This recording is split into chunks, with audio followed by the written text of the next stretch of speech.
Guys अपनी screen पर देख सकते हैं प्रिजनर्स ऑफ वॉर POW जो कि मॉक टेस्ट फॉर इंडिया 2021 के लिए शेड्यूल किया गया है 3 नवंबर, 6 नवंबर, 8 नवंबर, 10 नवंबर, 12 नवंबर। टाइमिंग रहता है डेली सुबह 10 बजे। जैसे कि 3 नवंबर का तो एंड हो गया, खत्म हो गया, लेकिन 6, 8, 10 और 12 बचे हुए हैं, तो इनरोल कर सकते हैं। स्कैन करके आपकी स्क्रीन पर दिख रहा होगा, ठीक है ना।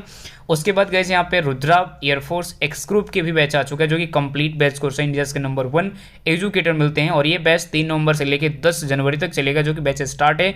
चाहे तो आप लोग जाके फटाफट ज्वाइन कर सकते हैं, ठीक है। 1500 से ज़्यादा स्टूडेंट्स ने एग्जाम्स को भी क्लियर किया है गाइज। और गाइज यहाँ पे एक और बैच आ चुकी है एयरफोर्स वाई ग्रुप के लिए, वायु बैच, जो कि कंप्लीट बैच कोर्स है भी। जैसे कि यहाँ पे भी देख सकते हैं इंडिया के नंबर 1 एजुकेटर मिल रहे हैं, जो कि ये बैच आपको 10 नवंबर से स्टार्ट किया जाएगा, तो फटाफट इस बैच को भी ज्वाइन कर सकते हैं। जो कि यहाँ पे भी आप लोग देख सकते हैं कि 1500 से ज़्यादा स्टूडेंट्स ने एग्जाम्स को भी क्लियर किया है। और गाइज देखो, आपको लेना कैसे, ध्यान रखना है कि एनडीए का सब्सक्रिप्शन और एयरफोर्स नेवी कैटेगरी का सब्सक्रिप्शन अलग अलग है प्राइस, ठीक है ना। तो आपको एक कोड डालना होगा GZT10, 10% डिस्काउंट लेने के लिए आप कोड को अप्लाई करिए और 10% डिस्काउंट लीजिए, ठीक है ना। तो सबका अलग अलग प्राइस है, ध्यान रखिएगा। नेवी का अलग प्राइस है, एनडीए का अलग प्राइस है, इस चीज़ को ध्यान रखना, ठीक है। तो फटाफट जाइए, अपना कोड यूज़ करिए GZT10 और 10% डिस्काउंट लीजिए। ऑनलाइन अकेडमी में मेरा डेली 4 क्लासेस होती है, उसे भी ज्वाइन करिए फ्री, बिल्कुल। थैंक यू सो मच, ठीक है। हेलो दोस्तों, कैसे हैं आप सभी लोग। आई होप कि आप सभी लोग ठीक होंगे। तो दोस्तों, मैं आज आप लोगों के लिए भारत की स्थिति और विस्तार यानी जीके क्वेश्चन जो है हमारे पास सेट मैथ 3 कंप्लीट कराने वाला हूँ, ठीक है। मैंने पिछले वीडियो में आपको सेट नंबर 2 कंप्लीट करा चुका हूँ और ये है आज का सेट नंबर 3, ठीक है। तो बिल्कुल वीडियो को अंत तक जरूर बने रहिएगा। और जो आपका वैकेंसी आई है AA और ACSR की, AA और ACSR की जो वैकेंसी आई है 2021 यानी अगस्त 2021 की, उससे रिलेटेड सारे क्वेश्चन होंगे और उन्हीं से रिलेटेड ये सारे प्रीवियस ईयर क्वेश्चन मैंने आपको आज लेके आया हूँ। लेके आज नहीं बल्कि सेट 1 से आपको सेट नंबर 1 से भी 1 में वही कराया है, सेट 2 में वही कराया है और सेट 3 में भी वही आपका प्रीवियस ईयर क्वेश्चन है, ठीक है। यानी कई बार सवाल जो पूछे गए हैं उन सभी सवालों को मैं आपके सामने रिपीट करने जा रहा हूँ, यानी आपके सामने रिवीजन करने का ये बहुत बड़ा मौका है हमारे चैनल पे, ठीक है। तो बिल्कुल वीडियो को अंत तक जरूर बने रहिएगा। तो चलिए शुरू करते हैं। और मैं आपको ये बता दूं कि अगर आप इस वीडियो की पूरी PDF डाउनलोड करना चाहते हैं तो हमारी इस वीडियो के डिस्क्रिप्शन बॉक्स में टेलीग्राम और इंस्टाग्राम दोनों का लिंक दे दिया गया है। तो सबसे पहले आपको क्या करना होगा, टेलीग्राम चैनल ज्वाइन करना है और वहां से सारे वीडियो PDF फाइल को डाउनलोड कर सकते हैं, ठीक है। तो चलिए शुरू करते हैं। और यहाँ पर देखेंगे पहला क्वेश्चन आप लोगों के स्क्रीन के ऊपर ये है। पहला क्वेश्चन है कि भारत और पाकिस्तान के बीच अंतर्राष्ट्रीय सीमा किसके द्वारा सीमांकित की गई है। सभी लोग राइट आंसर कमेंट करेंगे यदि आपको इस क्वेश्चन का राइट आंसर पता है तो। ऑप्शन ए में है McMahon line, option B Durand line, option C Radcliffe line और ऑप्शन डी में है Maginot line. Right answer comment करेंगे क्वेश्चन नंबर 1 का। ये सारे क्वेश्चन कई बार एग्जाम में पूछे गए हैं और प्रीवियस ईयर क्वेश्चन है, इसलिए आपको ये सेट प्रैक्टिस लगाना बहुत ही जरूरी है, ठीक है, आप सभी के लिए। और वहां पे देखिए इस क्वेश्चन का राइट आंसर क्या हो जाएगा, ऑप्शन नंबर सी हो जाएगा। सी में हमारे पास क्या है, रेड क्लिफ लाइन हो जाएगा राइट आंसर, ठीक है, जो कि ऑप्शन नंबर सी में दिया गया है। चलिए आगे बढ़ते हैं। अगला सवाल आपके स्क्रीन के ऊपर ये है कि भारत के सुदूर पूर्व में कौन सा देश भारत के साथ सर्वाधिक लंबी अंतर्राष्ट्रीय सीमा बनाता है। ऑप्शन ए चीन, option B Myanmar, option C Thailand और option D Vietnam. Right answer comment करेंगे क्वेश्चन नंबर 2 का। और देखिए यहाँ पे भी इस क्वेश्चन का राइट आंसर क्या हो जाएगा, ऑप्शन नंबर बी हो जाएगा, म्यांमार हो जाएगा राइट आंसर, ठीक है। चलिए आगे बढ़ते हैं। अगला सवाल आपके स्क्रीन के ऊपर ये है कि भारत एवं चीन के बीच सीमा निर्धारित करने वाली मैकमोहन रेखा निम्नलिखित में से किस प्रदेश के उत्तरी सीमा पर खींची गई है। Option A Jammu Kashmir, option B Uttar Pradesh, option C Himachal Pradesh और option D Arunachal Pradesh. Right answer comment करेंगे। ये सारे क्वेश्चन आपसे आपके एग्जाम में पूछा गया है। और देखिए यहाँ पे इस क्वेश्चन का राइट आंसर क्या होगा, ऑप्शन नंबर डी हो जाएगा। डी में क्या है, अरुणाचल प्रदेश हो जाएगा इस क्वेश्चन का राइट आंसर, जो कि भारत एवं चीन के बीच जो सीमा निर्धारित करने वाली मैकमोहन रेखा होती है वह आपको अरुणाचल प्रदेश के उत्तरी सीमा पर खींची गई है, जो कि ऑप्शन नंबर डी हो जाएगा इस क्वेश्चन का राइट आंसर। और यहाँ पे एक चीज मैंने आपको ये भी बता दूं कि अगर आप इंग्लिश मीडियम से हैं तो आपके लिए इंग्लिश में यहाँ पे क्वेश्चन टाइप किया गया है, आप यहाँ से समझ सकते हैं, ठीक है। चलिए आगे बढ़ते हैं। अगला सवाल देखेंगे आपके स्क्रीन के ऊपर है कि निम्नलिखित में से किस देश के साथ भारत की अंतर्राष्ट्रीय सीमा नहीं लगती है। बहुत अच्छा सवाल है। आपके स्क्रीन के ऊपर 4 ऑप्शन भी दिए गए हैं। ऑप्शन है पाकिस्तान, बांग्लादेश, भूटान और श्रीलंका। राइट आंसर कमेंट करेंगे। आपके स्क्रीन के ऊपर राइट आंसर जरूर कमेंट करना होगा। निम्नलिखित में से किस देश के साथ भारत की अंतर्राष्ट्रीय सीमा नहीं लगती है? तो इस क्वेश्चन का right answer option number D यानी श्रीलंका हो जाएगा इस क्वेश्चन का राइट आंसर, जो कि भारत की जो अंतर्राष्ट्रीय सीमा होती है ये श्रीलंका से नहीं लगती है। ऑप्शन डी हो जाएगा इस क्वेश्चन का राइट आंसर। आगे बढ़ते हैं, अगला सवाल देखेंगे, निम्नलिखित में से कौन सा देश भारतीय उपमहाद्वीप के अंतर्गत शामिल नहीं किया जाता है? Option A Pakistan, B option में है नेपाल, ऑप्शन सी श्रीलंका और option D Bangladesh. Question number 5 का राइट आंसर आप सभी लोग कमेंट करेंगे। और देखिए यहाँ पे इस क्वेश्चन का right answer option number C हो जाएगा, श्रीलंका हो जाएगा इस क्वेश्चन का राइट आंसर। ठीक है, चलिए आगे बढ़ते हैं। अगला सवाल आपके स्क्रीन के ऊपर है कि निम्नलिखित में से किस भारतीय राज्य की समुद्र तटीय सीमा सबसे छोटी है? बहुत बार सवाल आपके एग्जाम में पूछा गया है, ज्यादातर डबल ए और एसएसआर के लिए। ठीक है, बहुत ही कंपलसरी ये सेट प्रैक्टिस लगाना आपके लिए, क्योंकि जितने भी मैंने क्वेश्चन अभी लेके आए वो सारे क्वेश्चन क्या है, प्रीवियस ईयर क्वेश्चन है, कई बार एग्जाम में पूछे जाने वाला सवाल है। आपको विश्वास नहीं है तो आप जाके चेक कर सकते हैं। निम्नलिखित में से कौन सा देश भारतीय उपमहाद्वीप के अंतर्गत शामिल नहीं किया जाता है? ये तो सवाल मैंने पिछले बार कराया था, लेकिन अगला सवाल हमारे पास क्या है कि निम्नलिखित में से किस भारतीय राज्य की समुद्र तटीय सीमा सबसे छोटी है? सभी लोग कमेंट करेंगे क्वेश्चन नंबर 6 का, और इस क्वेश्चन का right answer option number A हो जाएगा, गोवा हो जाएगा राइट आंसर। ठीक है, चलिए आगे बढ़ते हैं। अगला सवाल देखिएगा, आपके स्क्रीन के ऊपर है कि भारत की सबसे लंबी अंतर्राष्ट्रीय सीमा किस देश के साथ है? Option A Nepal, option B Pakistan, option C चीन और option D Bangladesh. Right answer comment करेंगे आप सभी लोग। और यहाँ पे देखिए इस क्वेश्चन का right answer option number D हो जाएगा, बांग्लादेश करेक्ट यानी राइट आंसर हो जाएगा, जो कि भारत की सबसे लंबी अंतर्राष्ट्रीय सीमा ये बांग्लादेश के साथ है। ठीक है, चलिए आगे बढ़ते हैं। अगला सवाल आपके स्क्रीन के ऊपर है कि सबसे छोटी स्थलीय सीमा भारत के किस देश के साथ है? Option A Pakistan, option B Nepal, option C Myanmar और ऑप्शन डी में है भूटान। राइट आंसर कमेंट करेंगे आप सभी लोग क्वेश्चन नंबर 8 का, कि सबसे छोटी स्थलीय सीमा भारत के किस देश के साथ है? यहाँ पे देखिए इस क्वेश्चन का right answer option number D यानी भूटान हो जाएगा राइट आंसर। ठीक है, भूटान जो क्या है वो सबसे छोटी स्थलीय सीमा है भारत की। चलिए आगे बढ़ते हैं।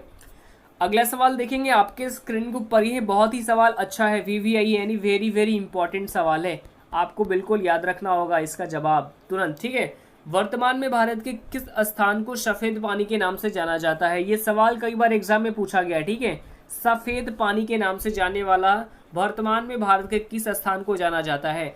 Option A Leh, option B Ladakh, option C Kargil और ऑप्शन डी सियाचिन।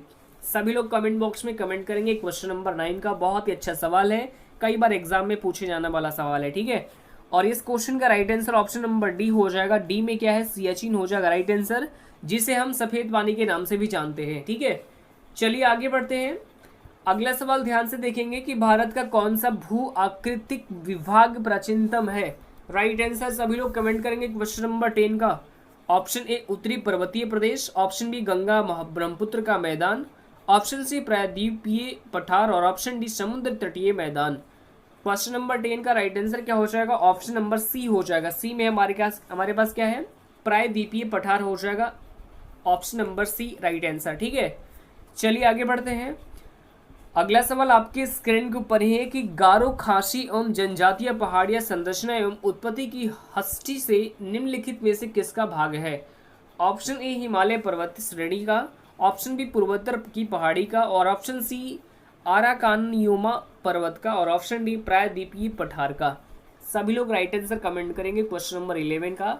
और ये क्वेश्चन तो मैंने आपके लिए डाल दिया स्टेट में कि आपके एक बार ये सवाल पूछा गया है, ये आपको 2013 में सवाल पूछा गया है। ठीक है, 2013 में जब आपकी नेवी जो है जो MRSSR AA की वैकेंसी लगातार एक साथ दी थी, तो उस समय ये 2013 में आपके क्वेश्चन पूछे गए थे। ठीक है, गारो खासी एवं जनजातीय पहाड़ियां संरचना एवं उत्पत्ति की दृष्टि से निम्नलिखित में से किसका भाग है? ये सवाल सिर्फ एक बार पूछा गया है, इसलिए इस पर ज़्यादा फोकस नहीं करना है। और वैसे ही सवाल आपको बता दो कि सही नहीं रहे, लेकिन फिर भी आप पढ़ लीजिए, याद हो तो याद रखिए। तो इसका देखिए करेक्ट यानी राइट आंसर क्या हो जाएगा? ऑप्शन बी यानी पूर्वोत्तर की पहाड़ियाँ का। ठीक है, आगे बढ़ते हैं। अगला सवाल ध्यान से देखेंगे कि निम्नलिखित में से कौन सा तट पश्चिमी तट का भाग नहीं है? बहुत बार सवाल पूछा गया है आपके एग्जाम में, ये भी क्वेश्चन आपके VVI यानी वेरी वेरी इंपॉर्टेंट क्वेश्चन है। राइट आंसर कमेंट करेंगे क्वेश्चन नंबर 12 यानी 12 का।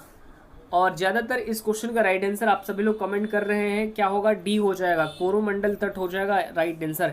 सबसे अच्छा जवाब क्या है, कोरोमंडल तट हो जाएगा, जो क्या है, पश्चिमी तट का भाग नहीं है। कोरोमंडल तट क्या है, पश्चिमी तट का भाग नहीं है। ऑप्शन डी हो जाएगा राइट आंसर। आगे बढ़ जाते हैं, आगे हमारे पास क्या है, भारत का पूर्वी समुद्री तट किस नाम से जाना जाता है। ये भी सवाल कई बार एग्जाम में पूछा गया है, इन सभी सवालों को आपको याद रखना होगा, कई बार एग्जाम में पूछे जाने वाले सवाल है। Option A Digha Ghat, option B Coromandel तट, ऑप्शन सी में है कोंकण तट और ऑप्शन डी मालाबार तट। राइट आंसर सभी लोग कमेंट करेंगे क्वेश्चन नंबर 13 यानी 13 का। और देखिए इस क्वेश्चन का right answer option number B हो जाएगा। बी में हमारे पास क्या है, कोरोमंडल तट हो जाएगा राइट आंसर। जो भारत की पूर्वी समुद्री तट किस नाम से जाना जाता है, तो ये कोरोमंडल तट के नाम से जाना जाता है, जो कि ऑप्शन नंबर क्या हो जाएगा, बी हो जाएगा राइट आंसर। आगे बढ़ जाते हैं, अगला सवाल आपके स्क्रीन के ऊपर ये है कि कोंकण तट कहाँ से कहाँ तक विस्तृत है।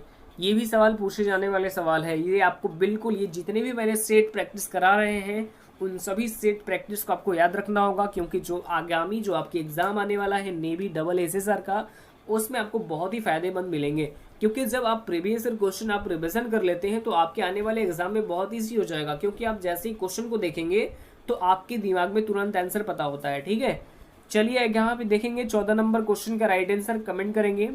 ऑप्शन ए गोवा से कोची, ऑप्शन बी गोवा से दीव, ऑप्शन सी गोवा से दमन और ऑप्शन डी में क्या है, गोवा से मुंबई। तो देखिए इस क्वेश्चन का right answer option number C हो जाएगा, गोवा से दमन हो जाएगा राइट आंसर। ठीक है, आगे बढ़ जाते हैं, अगला सवाल देखेंगे। अगला सवाल ये है कि लक्षद्वीप समूह के द्वीपों की उत्पत्ति निम्नलिखित में से किस प्रकार हुई है। ऑप्शन ए ज्वालामुखी उत्पत्ति से, ऑप्शन बी मृदा निक्षेपण से, ऑप्शन सी परवाल उत्पत्ति से और ऑप्शन डी इनमें से कोई नहीं। क्वेश्चन नंबर 15 का राइट आंसर सभी लोग कमेंट करेंगे। और वैसे इस क्वेश्चन का राइट आंसर क्या हो जाएगा, ऑप्शन नंबर सी हो जाएगा। सी में हमारे पास क्या है, परवाल उत्पत्ति से हो जाएगा राइट आंसर। आगे बढ़ते हैं, अगला सवाल ध्यान से देखेंगे कि भारतीय क्षेत्र में स्थित जो ज्वालामुखी द्वीप है वो क्या कहलाती है। सभी लोग कमेंट बॉक्स में कमेंट करेंगे। ऑप्शन ए कावारती एवं न्यूमूर, ऑप्शन बी में है परम्बन एवं बैरन, ऑप्शन सी बैरन एवं नारकोंडम और ऑप्शन डी में है ग्रैंड अंडमान व little Nicobar. Right answer comment करेंगे क्वेश्चन नंबर 16 यानी 16 का। और इस क्वेश्चन का right answer option number C हो जाएगा। सी में हमारे पास क्या है, बैरन एवं नारकोंडम हो जाएगा इस क्वेश्चन का राइट आंसर। आगे बढ़ते हैं, अगला सवाल ध्यान से देखेंगे कि न्यू मूर द्वीप कहाँ है। ऑप्शन अरब सागर में, ऑप्शन बी मन्नार की खाड़ी में, ऑप्शन बी सी में है बंगाल की खाड़ी में, ऑप्शन डी अंडमान सागर में। राइट आंसर कमेंट करेंगे आप सभी लोग क्वेश्चन नंबर 17 यानी 17 का। और देखिए इस क्वेश्चन का राइट आंसर ऑप्शन नंबर यहाँ पे क्या हो जाएगा, सी हो जाएगा राइट आंसर। ठीक है, सी क्या है हमारे पास, बंगाल की खाड़ी हो जाएगा राइट आंसर। जो न्यू मूर द्वीप है वो बंगाल की खाड़ी में स्थित है। ऑप्शन नंबर सी यानी राइट हो जाएगा, राइट आंसर हो जाएगा। चलिए अगला क्वेश्चन देखेंगे यहाँ पे कि निम्नलिखित में से कौन एक द्वीप है। Option A Daman, option B Diu, option C Pondicherry और ऑप्शन डी में क्या है, दादरा एवं Nagar Haveli. Right answer comment करेंगे क्वेश्चन नंबर 18 यानी 18 का। निम्नलिखित में से कौन एक द्वीप है। तो ये आपको बता दूं कि जो कि ऑप्शन नंबर बी में दिया गया है, दीव क्या है, एक तरह का द्वीप है। ठीक है, ऑप्शन बी हो जाएगा राइट आंसर। चलिए आगे बढ़ते हैं, अगला सवाल यहाँ पे ध्यान से देखेंगे कि स्वतंत्रता से पूर्व कौन सा भारतीय क्षेत्र काला पानी के नाम से जाना जाता है। मैंने अभी पिछले क्वेश्चन मैंने क्या किया था कि सफ़ेद पानी के नाम से किसे जाना जाता है, लेकिन आपके सामने एक और क्वेश्चन आ गया कि काला पानी के नाम से किसे जाना जाता है। ऑप्शन ए में है लक्षद्वीप समूह को, ऑप्शन बी अंडमान निकोबार द्वीप समूह को, ऑप्शन सी में है दीव को और ऑप्शन डी अलिया बेट व खादिया बेट को। राइट आंसर कमेंट करेंगे क्वेश्चन नंबर 19 का। और इस क्वेश्चन का right answer option number B हो जाएगा यानी अंडमान निकोबार द्वीप समूह को। ठीक है, right answer option number B हो जाएगा। काला पानी के नाम से किसे जाना जाता है, तो अंडमान निकोबार द्वीप समूह को जाना जाता है। आगे बढ़ते हैं, अगला सवाल ध्यान से देखेंगे और ये है आज का लास्ट क्वेश्चन। सवाल ये है कि लक्षद्वीप समूह स्थित है, जो लक्षद्वीप समूह में कहाँ स्थित है। सभी लोग राइट आंसर कमेंट करेंगे। ये सवाल तो आप सभी को पता होगा और ये कहाँ पर स्थित है, तो ये अरब सागर में स्थित है। ऑप्शन नंबर ए हो जाएगा इस क्वेश्चन का राइट आंसर। ठीक है, तो आज के लिए इतना ही। और अगर आपको ये वीडियो अच्छा लगा तो वीडियो को लाइक कीजिए, कमेंट कीजिए और अपने स्टडी ग्रुप में एटलीस्ट एक शेयर भी कर दीजिए। ठीक है, तो आज के लिए इतना ही, फिर मिलते हैं नेक्स्ट वीडियो में। धन्यवाद।